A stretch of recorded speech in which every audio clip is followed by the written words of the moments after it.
Mga kwento ni Felmo.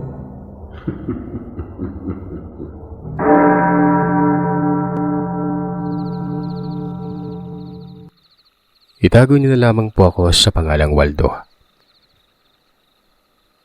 Napadpad ako sa Danau noon, sa Cebu, taong 2000. Kasama yung kapatid ko na parang sidekick ko. Doon nagsimula ang lahat at hindi ko makakalimutan yon kahit kailan. Isang dilag ang lumabas ng simbahan. Nagtama ang aming mga mata at sa pagngiti niya, para akong tinamaan ng kidlat ni Cupido. Napaiwas ako, nakakahiya. Ang kapatid ko namang si Mercy, hindi tunay na pangalan. Walang tigil sa pangungulit. Gustong ipakilala ako, pero duwag ako nun. Naupo na lamang kami sa parke. Tanaw ang simbahan mula sa malayo. Simula noon ang mukha niya ay nakaukit na talaga sa isipan ko. May angkin siyang karisma na hindi ko kayang ilarawan. Para sa akin, Sir Seth, anghel siya eh. Anghel na bumaba sa lupa. Iba-iba man ang ating pananaw. Para sa akin, perpekto siya. Nagsisisi ako na hindi ko sinunod ang kapatid ko. Dapat pala nakipagkilala ako. Feeling ko pa nga nun may chance ako gawa ng maganda yung pagkakangiti niya sa akin eh. Huwag niya akong husgahan. May kanya-kanya tayong interpretasyon. Baka sabihin niyo ang taas ng tingin ko sa sarili. Sa isang tagong lugar sa Danau nakatira ang kapatid ko. Tapos na siya sa kanyang pag-aaral. Nagtatrabaho sa LTO. Gusto niyang doon manirahan gawa ng may lupa kami doon. Taga Carmen talaga kami, Sir Seth. Ang pagpunta ko sa Danau ay para mag-enroll sa kolehiyo. 17 anyos ako ng mga panahon na yon. Bagito pa sa mga usaping pag-ibig. Ilang araw na lang enrollment na, kaya todo ang paghahanda ko sa mga kinakailangan. Hanggang sa naisipan kong magsimba muli sa sikat na simbahan ng Danau. Isang sakay lang ng habal-habal. Naroroon na kaagad ako. Abala ang ate ko sa pagtatrabaho noon. Mag-isa lamang ako. Nagbabalak na dumaan sa ate ko mamaya para humingi ng pera para sa pagpapaserox. Sa hindi ko inaasang pagkakataon na nakita ko siyang muli habang ako ay taimtim na nagdadasal. Nakapikit ako, humihingi ng gabay sa Diyos para sa aking pag-aaral at lihim na umaasa na makita siyang muli. Pagtilat ng mga mata ko, nasa tabi ko siya. Muling nagtama ang aming mga paningin. Ilang segundo kaming nagkatitigan bago natauhan at nagkahiyaan. Naglakad ako palayo na para akong zombie. Pero hindi ko na mapigilan ng damdamin kaya't bumalik ako sa kanyang kinaroroonan at nagpakilala. Malay ko ba kung ito na yung pagkakataon na ibinigay ng Panginoon? Kung palalampasin ko pa, baka hindi na maulit ang ganitong tagpo. Miss, pasensya na sa abala. Ako nga pala si Waldo. Pangalawang beses na po kayong nakita dito at hindi ko matatanggi na nabighani ako sa inyo. Hala, nakakatuwa ka naman, ganun ba? Ako pala si Rowena. Weng-weng na lang. Tugon niya. At ang kanyang ngiti nagpatunaw sa puso ko. Itong Weng-weng o Wena, Sir Seth, ay mga pangalang ginamit ko lang. Pero ang tunay niyang pangalan ay may hawig sa aking mga binanggit. Matapos ang pagpapakilala, muli kaming nagkatitigan. Para kaming nawalan ng ulirat nun. Yuko, ngisi, laro sa mga daliri at titig muli. Para kami mga baliw. Yan ang aking paglalarawan sa aming dalawa ng mga sandaling yon. Kung mararapatin mo, itatanong ko lamang kung taga-saan po kayo. At pwede pang sumabay sa inyo sa paglalakad. Ikaw talaga. Dito lang ako sa syudad nakatira. Doon sa may eskinitang yun, oh. Relihiyoso ka pala, no? Halika, sabay tayo maglakad. Huwag ka mahiya. Tumango ako at nauna siyang naglakad. Dito ko na binuksan ang usapan tungkol sa panliligaw. kung may nobyo na ba siya, may nanliligaw o kahit may nagugustuhan. Saglit siyang natahimik. Pagkatapos ay nanlaki ang mga mata ko. Nakita ko yung pangingilid ng kanyang mga luha. Napabuntong hininga ako at naguluhan. Naisip ko kung may nasabi ba akong hindi maganda. Hanggang sa nagsalita siya. Ayon sa kanya, ikakasal na daw sana siya. Pero may nangyari. Pumanaw umano ang lalaking kanyang pakakasalan. Napanganga ko nun. Yumuko. At sinabing may pinagdadaanan pala siya. Siyempre humingi na rin ako ng tawad. Sabi niya ay ayos lang. Huwag daw akong mag-alala nun. Dagdag pa niya ay magkahawig daw kami ng lalaking ikakasal sana sa kanya. Kaya nung una niya akong nakita, nagulat siya. Magkasing tangkad, pero may kaputian nga lang yung lalaking yon.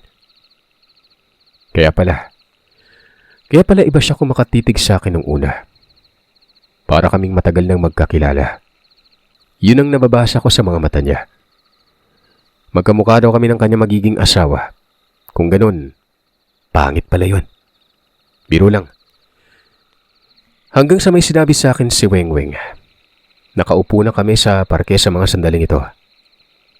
At nagulat ako sa mga sinabi niya. Ayon sa kanyang kwento, pinatay ang lalaking sanay kanyang mapapangasawa.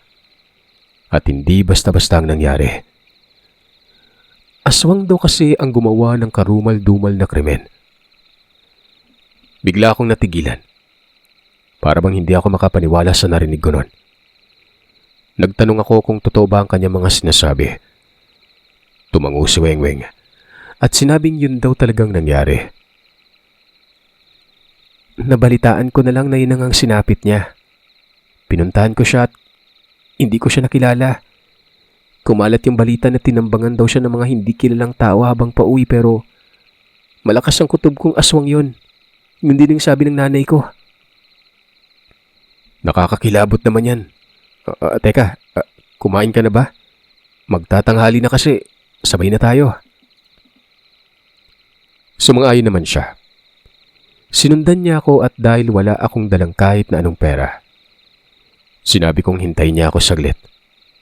Pupuntahan ko lamang ang ate ko sa kanyang opisina. Pumayag ito. Parang wala siyang problema. Kaya't pinuntahan ko si ate. Sinabi ko na kasama ko yung babae at ililibre ko siya ng pananghalian. Nagtanong ang ate kung sino. Sabi ko yung babaeng tinutulak niya sa akin sa simbahan. Napangiti ang ate at binigyan ako ng pera. 1,000 ang inabot niya na sobrang ikinatuwa ko noon. Bilib talaga ako sa ate ko. Noon pa man, mapagbigay na eh. Basta sumaya ako. At yun na nga. Dinala ko itong si Wengweng sa isang karinderyang abot kaya. Kumain kami at halos walang nagsasalita sa aming dalawa.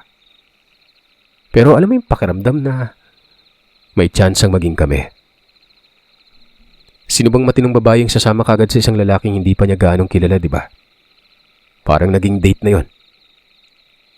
Pagkatapos naming kumain ay nagpasya na siyang umuwi. Siyempre hindi ko siya pwedeng hindi ihatid. Dagdag pogi points yon. Gaya ng inaasahan, pumayag siya.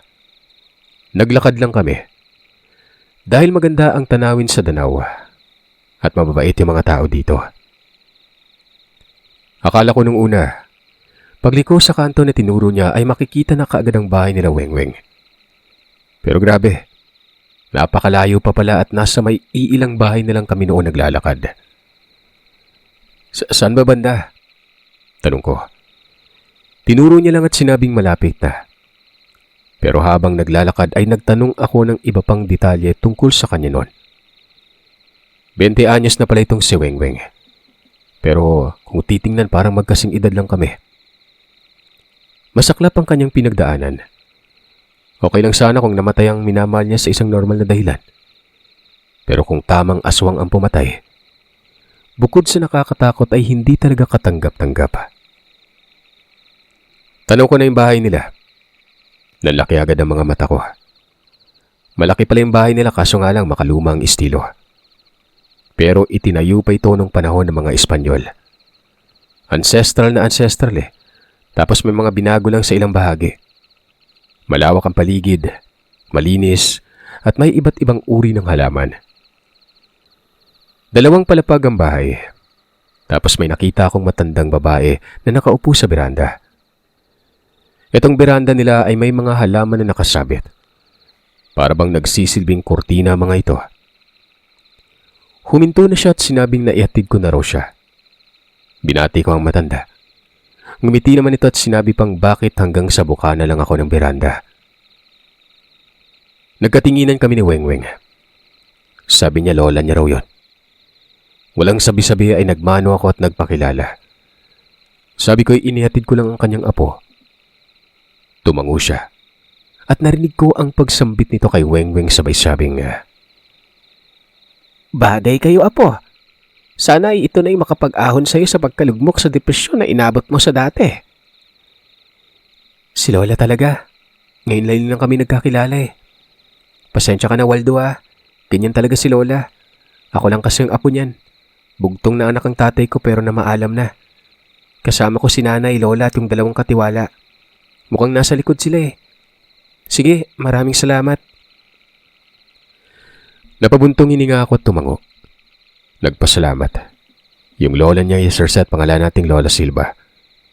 Puro uban yung buhok pero masigla siya at tila maliksi pa rin kung gumalaw.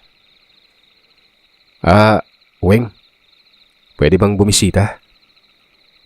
Oo naman, bakit hindi? May cellphone ka ba? Bibigyan pa kita ng number ko. Umiling ako at sinabing wala akong cellphone. Sikat na kasi yung cellphone nun eh. Meron na nga si ate at kung hindi ako nagkakamali, 5110 yung sa kanya. Ay, hindi rin ako sanay sa cellphone. Basta, bibisita na lang ako dito kapag may pagkakataon na. Sa ngayon, inaasikaso ko talaga yung mga dokumento ko eh. Nakita mo naman na may dala ko mga envelope para sa enrollment sa college. Ikaw ba, nag-aaral ka pa ba? Tanong ko. Ang sabi nito, tapos na raw siya nung 1 taon. At yun na sana ang pagkakataong makasal na siya. Pero may nangyari. Umalis na ako noon. Sumusulyap-sulyap pa habang papalayo. Nakatanaw lamang ito sa akin at nakangiti nun. Oo, at narinig ko ang napakasakit na pinagdaanan niya, pero ni katiting ay hindi ako natakot. Sa halip ay para bang lumakas pa ang loob ko na ligawan siya. Pakiramdam ko ay magiging masaya siya kung magkakaroon siya ng bagong makakasama. Makalipas ang 2 araw, Sabado, biglang sinabi ni ate na kamusta na raw yung babae. Napahinto ako sa ginagawa ko. Abala kasi ako noon sa paglilinis sa likod ng bahay. Hapon ito. At talagang nanlaki ang mga mata ko sa sinabi niya. Sabi ko sa sarili ko ay nako. Naalala ko bigla yung pangako ko sa babae na dadalaw ako. Munti ko nang makalimutan yun dahil sa sobrang saya na makapag-aral na sa kolehiyo. Salip na mag-review pagkatapos na mga gawain dahil malapit ng entrance exam. Naganda na lamang ako para sa pagbisita. Hoy, ano bang ginagawa mo ha, bunso? Napakabagal mo. Yung pag-aaral nandyan lang yan. Tsaka ako nang bahala sa'yo. Yung tsansa mo sa babae, bihira lang yan. Ito na nga ate, nagbibihis na nga oh. Nakikita mo naman. Sagot ko nun. Aba, bigla akong sinuklian ng kapatid ko tapos inamoy pa yung suot ko. May kulang daw. Kailangan ko daw magpabango. Kaso walang pabango. Kaya mabilis na bumili si ate ng sa panlabanon. Yung conditioner. Yung nilalagay sa damit kapag isasampay na. Ipinahid niya sa akin na parang lotion. Grabe yung ate ko. May pagkapilyo din ito. May boyfriend na rin siya. Kasama niya lang sa trabaho. Parang si ate din ng ugali, makulit. Walang oras na hindi ako mapapatawa kapag nasa bahay yon. Kaya ayoy umalis na ako. Medyo kinakabahan syempre kasi nga first time ko itong bibisita. Bumiyaya ako kaagad. Doon lamang ako bumaba malapit sa kanila. Hindi sa mismong tapat. Gusto ko munang silipin kung naroroon ba siya habang papalapit ako. Hanggang sa pagdating ko sa bahay nila. Medyo madilim na. Pero may ilaw naman. Sa loob ng bahay ay kitang-kitang liwanag. Basta ang ganda. Luma na yung bahay pero ang ganda talaga. Naupo ako sa beranda. Tinitingnan ko ang loob. Maya-maya may lumapit sa akin. Isang babae na sa tingin ko, nanay ni Wengweng. Pareho sila ng taas at kamukha niya. Nagtanong ito sa kung ano ang sadya ko. Magandang gabi po. Pasensya na po sa biglaang pagdalaw ah. Nakapangako po kasi ako kay Wengweng na dadalaw ako kapag nagkaroon ng pagkakataon. Ako po si Waldo. Ay, ikaw pala yung nababanggit ng anak ko. Pasensya ka na rin iho at medyo istrikta ako sa pagbungad sa iyo ah. Sandali lang naliligo siya. Ako si Delia. Nanay ako ni Wengweng. Papasok na sana ng bahay ang ginang nang abutin ko ang kamay niya at nagmano. Umiti ito. Tumango na para bang natutuwa. May nakikita akong ibang tao sa loob ng bahay. Babae na may suot na saya.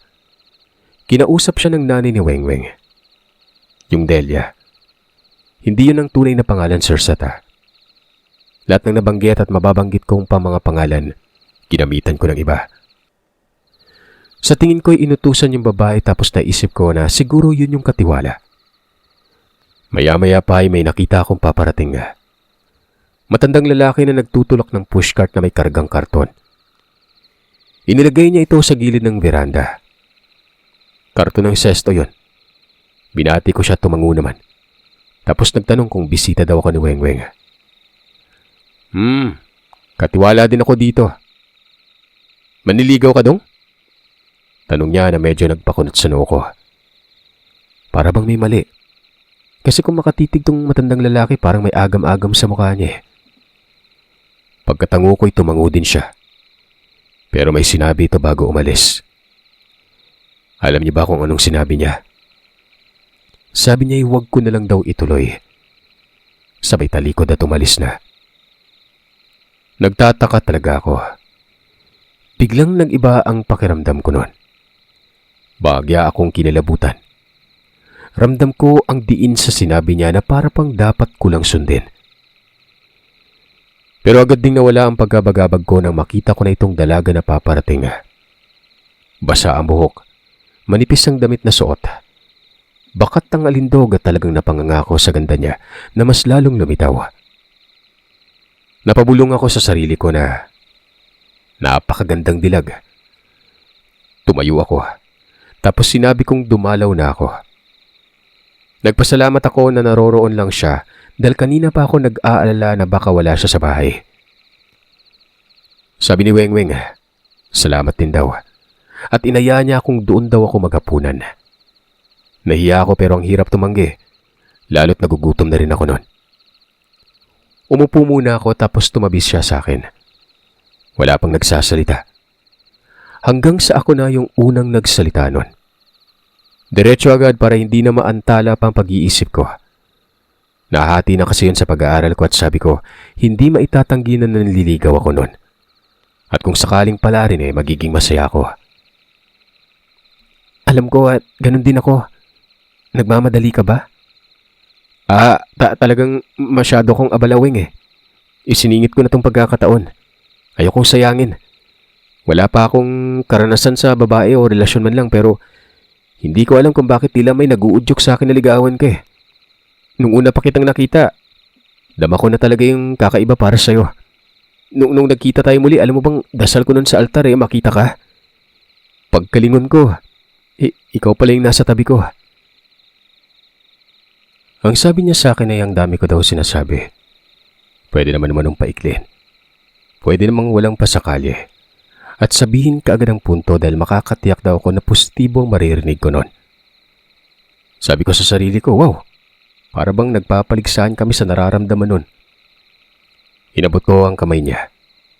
Tapos sinabi ko talaga na, pwede ba kita maging kasintahan? Sa ngayon nakakahiya namang sabihin na mahal kita Kahit sa ikli ng panahon, ganun talaga Pero hindi naman ganun yung panunuyo dapat dahil yung totoong pagmamahal, mararamdaman mo lang talaga kapag nakasama mo na yung tao at nakilala mo siya ng gusto, di ba? Tapos kapag hindi mo siya nasilayan ng isang beses, mangungulila ka sa kanya, tama? Hindi ako magsisisi kung ikaw yung papalit sa dati kong minamahal. Alam mo kung bakit? Parehas kayo ng ugali. Nararamdaman ko, mabait ka din pero bago kita sagutin, meron akong dapat na sabihin. Sabi niya. Tila may sasabihin itong iba. Kitang-kita ko ang pag-aalangan sa kanyang mga mata. Parang maiiyak pa ito. Hinawakan ko ng mahigpit ang kamay niya. Sabi ko sa sarili ko marahil natatakot siyang baka matulad ako sa kanyang dating pag-ibig. Oo, yun ang pinangangambahan ko. Alam mo ba kung bakit? Dahil kami ang naging dahilan ng kamatayan niya. Sumimangot ako. Nawalan ako ng imik at ang gulat ang bumalot sa akin ng mga oras na yon. Hanggang sa nagtanong ako kung paanong siya ang dahilan. Hanggang sa sinabi niya ang isang maiksing talata na nagdulot sa akin ng matinding pagkatakot. Na para bang gusto ko nang bitawan ng kamay niya. Ayon sa kanya, isa daw siyang aswang. Niyanggaw daw siya nung kanyang kabataan. At ganap na naging aswang ng magdalaga na. Umiyak si Wengweng. Dagdag pa niya. Ang yumanggaw daw sa kanya ay kaanak ng kanyang yumaong ama. At ito ang pumatay sa kanyang ama dahil sa paghihigante sa mga pangyayari noon. Nagkaroon ng sigalot sa lupa na humantong sa madugong trahedya. Ginamit ng aswang ang kanyang abilidad para patayin ang kanyang ama. Dahil nga niyanggaw na siya. Wala pang alam ang kanyang pamilya. Ang sinasabi niyang yumanggaw sa kanya, ang siyang pumatay sa kanyang sanay mapapangasawa. Galit na galit si Wengweng.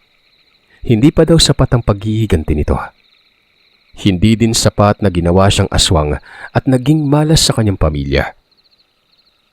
Sa kabila nito ay hindi nagbago ang pagtingin ng kanyang pamilya sa kanya.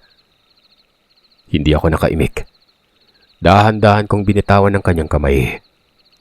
Nanginginig ang katawan ko at tila gusto ko nalang umuwi pero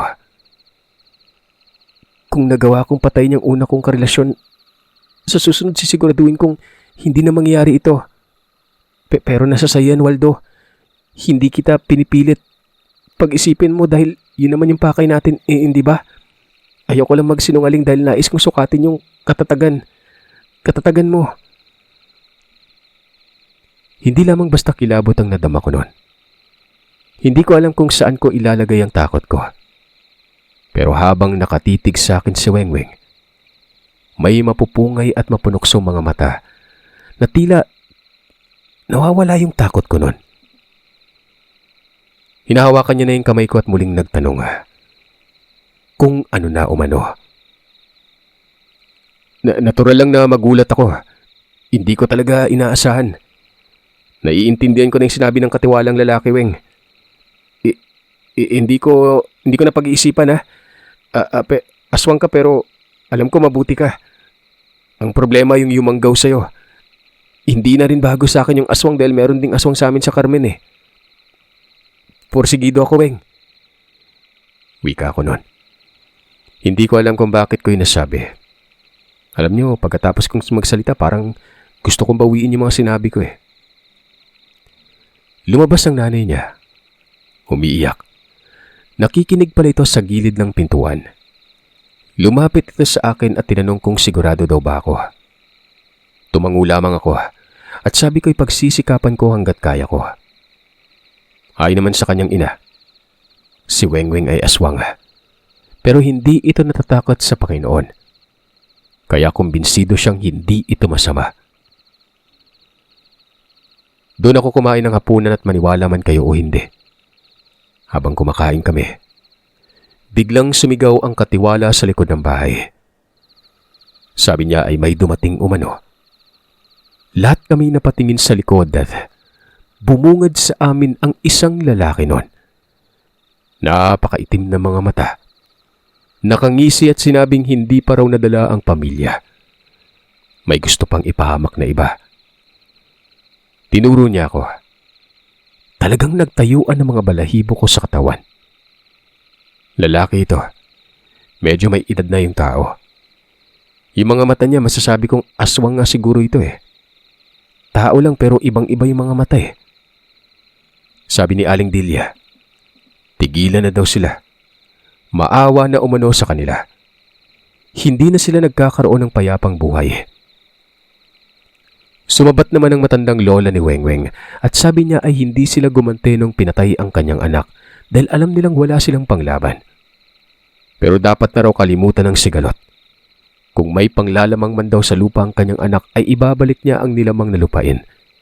Huwag lamang umanong idamay ang panibagong mamahalin nito sa buhay. Ang aswang na ito'y pinangalanan ng matanda. Pero tawagin na lamang natin itong Uyo. Tumawa ito ng malakas. Bakit hindi daw ito ginawa noon pa? Bakit ipinagpatuloy pa rin daw ang paggawa ng dokumento sa lupa na hindi naman pantay ang pagkakahati? Grabe no. Isipin mo, lupa lang yung dahilan. Mahirap lamang kami, pero may karapatan din kami. Yung karapatang yun ay kinuha ng anak nyo. Silba, masyado siyang garapal. Kaya dapat lamang siyang patayin. Ano? Ngayong naiipit na naman, isusuko na. Ganun ba? Bibigyan ko kayo ng ilang araw. Sige, baguhin ninyo ang dokumento. Matapos magsalita ng aswang, tumalikod ito at naglakad hanggang sa naglaho na lamang na parang bula. Alam nyo, niyakap ako ng Wengweng. Ang sabi niya ay wala na daw mangyari sa akin. Mabuti raw at nagpakita kaagad ang aswang dahil gusto talaga itong kausapin ng kanyang lola. Ang kanyang ama kasi ay abogado at binago talagang dokumento sa lupa. Yun ang naging ugat ng lahat. Hindi lamang inaasahan ng kanyang ama na lamang man ang batas, pero lugi pa rin dahil aswang ang isa sa kalaban. Bagay na hindi talaga binibigyang pansin kapag nagdemandahan. Medyo nakahinga ako ng maluwag. Ang lola at nanay ni Wengweng umiiyak. Yumakap sa akin ang nanay ni Wengweng at buong pusong humingi ng kapatawaran. Muntik na raw akong malagutan ng hininga. Ako lamang umano ang pakay ng aswang. Kapag nagbalik ako sa bahay namin, tiyak nakakalat ang balitang tinangkaan akong patay ng mga taong hindi kilala.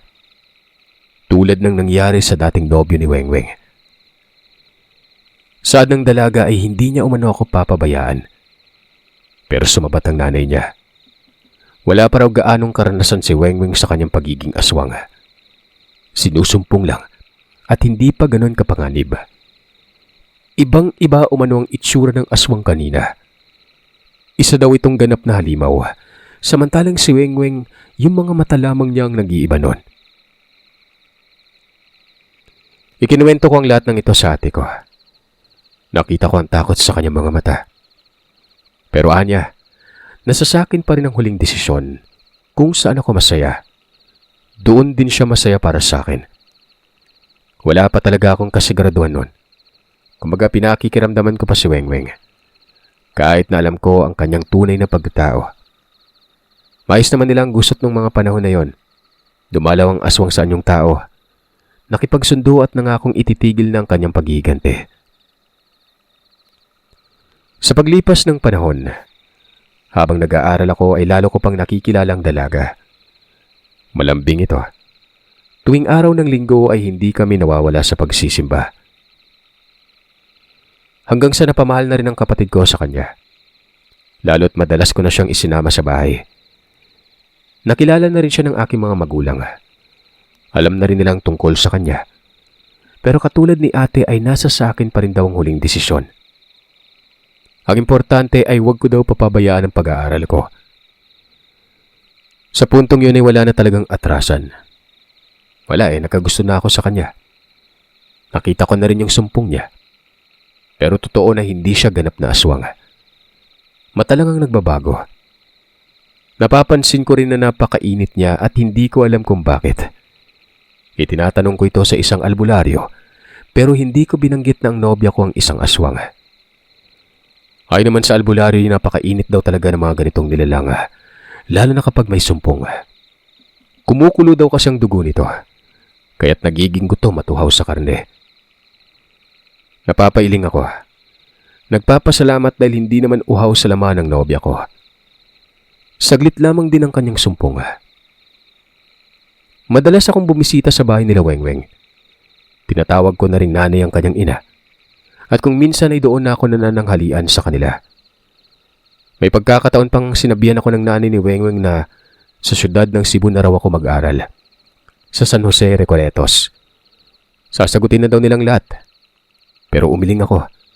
Magagalit si ate dahil siyang nangakong patatapusin ako sa pag-aaral nun eh.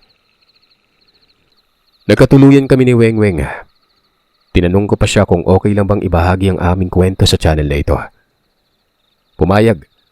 Pero dapat daw naming ingatan ang aming privacy. Huwag isiwalat ang aming pagkakakilanlan dahil reputasyon din namin ang nakataya.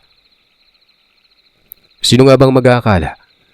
Nang lahat ng ito ay nagsimula lamang sa isang babaeng nakita ko sa parke ng Danawa. Ang ngiti ng babaeng yon ay siyang tunay na nagpaantig sa puso ko.